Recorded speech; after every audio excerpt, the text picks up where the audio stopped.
ఇక further details చూద్దాం, fee గురించి మాట్లాడుకుందాం. మనకి ఎంబీబీఎస్లో లక్షల ఫీజు అవుతుందా అంటే మనకి గవర్నమెంట్ కాలేజెస్లో అవ్వదండి అంతంత ఫీజులు. ప్రైవేట్ కాలేజెస్లో మేనేజ్మెంట్ లేదు అంటే ఎన్ఆర్ఐ కోటా వాళ్ళకైతే అంతంత ఫీజులు అవుతాయి. సో మనం ప్రతి సంవత్సరం ట్యూషన్ ఫీజు అనేది, లైబ్రరీ ఫీజు అనేది, ఈ లైబ్రరీ ఫీజు అనేది కామన్గా పే చేయాలి. మిగిలిన ఫీజెస్ అనేవి మొదటి సంవత్సరం పే చేస్తాం, అడ్మిషన్ తీసుకుంటున్న టైంలో మాత్రమే పే చేస్తాం. మనం ఏదైతే కాషన్ డిపాజిట్ పే చేస్తామో అవన్నీ డబ్బులు కూడా మనకి రిటర్న్ ఇచ్చేస్తారు. ఓకేనా? మీరు హాస్టల్లో కూడా కాషన్ డిపాజిట్ పే చేయాల్సిన అవసరం ఉంటుంది. అవి కూడా మీరు హాస్టల్ ఖాళీ చేసినప్పుడు లేదంటే ఆ సెమిస్టర్ వైజ్ పే చేస్తే ఆ సెమిస్టర్కి ఇయర్ వైజ్ పే చేస్తే కనుక ఇయర్ ఎండింగ్కి ఇచ్చేస్తారు.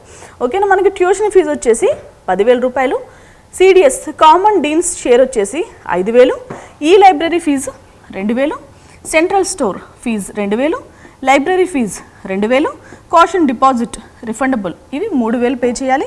అలాగే అకాడమిక్ డెవలప్మెంట్ ఫండ్ వచ్చేసి 3,000. ఇక్కడ ఏంటంటే ఎస్సీ ఎస్టీ వాళ్ళకైతే 1,000 రూపాయలు పే చేయాలి. ఇక నాన్ గవర్నమెంట్ ఫండ్ వచ్చేసి 2,000 రూపాయలు పే చేయాలి. బీసీ లేదు అంటే ఓసీ విద్యార్థికి అయితే మనకి సంవత్సరానికి 29,000 రూపాయలు అవుతుందండి. SC ST విద్యార్థులకైతే